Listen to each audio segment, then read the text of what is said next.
नमस्कार दोस्तों, राधे राधे। जय श्री कृष्णा। ओम श्री गणेशाय नमः। माघ के महीने में पड़ने वाली चौथ का विशेष महत्व माना गया है। जो महिलाएं मासिक चतुर्थी का व्रत नहीं रखती वे भी इस माघ मास की संकट चौथ का व्रत जरूर रखती हैं, क्योंकि ये व्रत संतान की लंबी आयु के लिए रखा जाता है। वैसे तो हर माह की चतुर्थी का व्रत गणपति को समर्पित होता है, लेकिन माघ के महीने में पड़ने वाली चौथ का विशेष महत्व माना गया है। इसे सकट चौथ, तिलकुट जैसे नामों से जाना जाता है। जो महिलाएं मासिक चतुर्थी का व्रत नहीं रखती वे भी इस माघ मास की संकट चौथ का व्रत जरूर रखती हैं, क्योंकि ये व्रत संतान की लंबी आयु के लिए रखा जाता है। इस बार संकट चौथ 21 जनवरी 2022 शुक्रवार को पड़ रही है। चतुर्थी तिथि प्रारंभ होगी 21 जनवरी 2022 को सुबह 8:51 से और चतुर्थी समाप्त होगी 22 जनवरी 2022 को 9:14 पर सुबह। सकट चौथ की पूजा विधि। इस व्रत वाले दिन औरतों को प्रातः सुबह जल्दी उठकर स्नान आदि से मुक्त होकर साफ वस्त्र धारण कर लेने चाहिए। उसके बाद सूर्य भगवान को जल चढ़ाना चाहिए। तुलसी जी में और पीपल के वृक्ष में भी जल चढ़ाना ज़रूरी है, ऐसा शास्त्रों में लिखा हुआ है।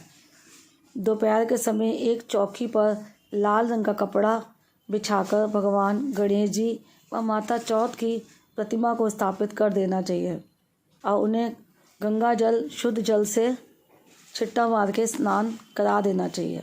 इसके अलावा पूजा में जल, रोली, चावल, गुड़, घी, दूध, दीप, पुष्प, फल, दूब, तिल या तिल के लड्डू आदि से भगवान गणेश जी व माता संकट की पूजा की जाती है। जिसके बाद व्रत रखने वाली सभी औरतें अपने हाथों में अन्न या चावल लेकर भगवान गणेश जी और माता चौथ की कथा सुनती हैं। जिसके बाद चौथ माता को गणेश जी को तिल के लड्डू का भोग लगाया जाता है।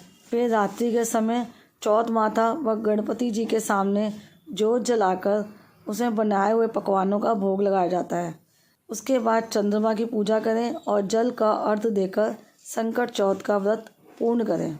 कुछ लोग निर्जला व्रत भी रखते हैं संकट चौथ वाले दिन। संकट चौथ को लेकर मान्यता है कि इस दिन व्रत रखने से संतान की आयु लंबी होती है।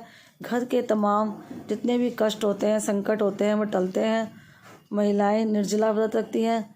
इस दिन गुड़ और तिल का तिलकुट बनाया जाता है, जिससे महिलाएं गणपति जी को भोग लगाती हैं। कुछ महिलाएं सुबह गणपति जी की पूजा के बाद व्रत खोल लेती हैं। वहीं जो महिलाएं पूरे दिन निर्जल व्रत रखती हैं वे शाम को गणेश जी की पूजा के बाद चंद्रमा को अर्घ देकर ही अपना व्रत खोलती हैं और कुछ ग्रहण करती हैं। पौराणिक कथा इस प्रकार है।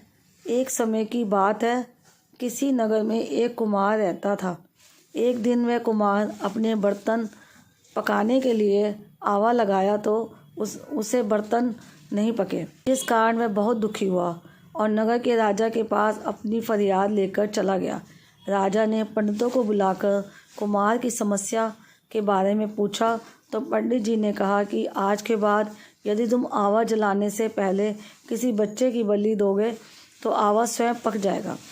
राजा ने उस कुम्हार को बच्चे की बलि देने की आज्ञा दे दी थी। वह कुम्हार रोज किसी बच्चे की बलि देकर आवा जलाता और अपने बर्तन को पकाता। ऐसा करते हुए बहुत दिन बीत गए।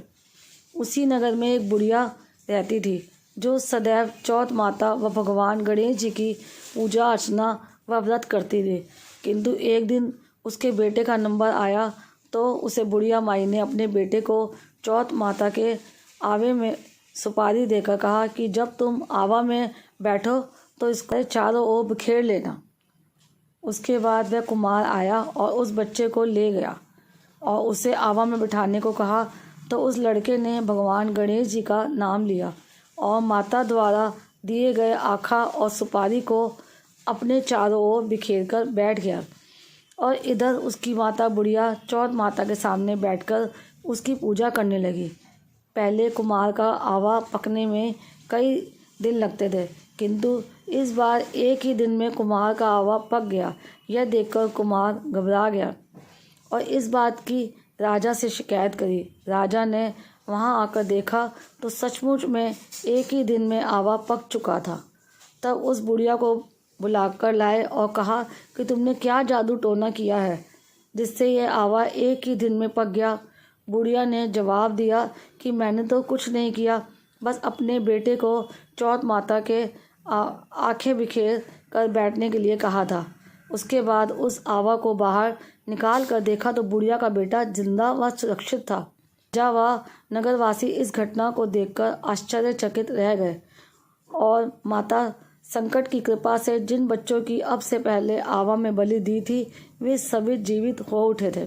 यह देखकर पूरे नगरवासी बड़े ही प्रसन्न हुए और उसी दिन से पूरे नगर में चौथ माता का व्रत का उत्सव मनाने लगे। भक्तजनों, आप भी सच्चे भाव से चौथ माता का व्रत करोगे तो माता रानी आपकी सभी मनोकामनाएं पूर्ण करेगी। संकट चौथ व्रत का महत्व।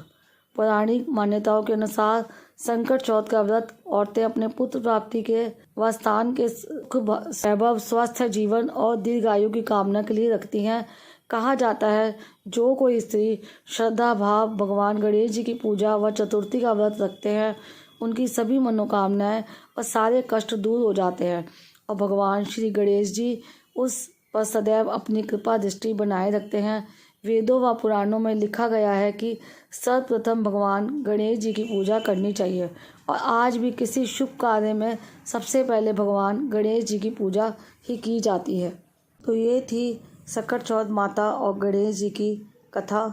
तो इस व्रत को आप लोग ज़रूर करें और वीडियो को मैं यहीं एंड करती हूँ और आप बताएं आपको ये कथा कैसी लगी कमेंट बॉक्स में जाकर।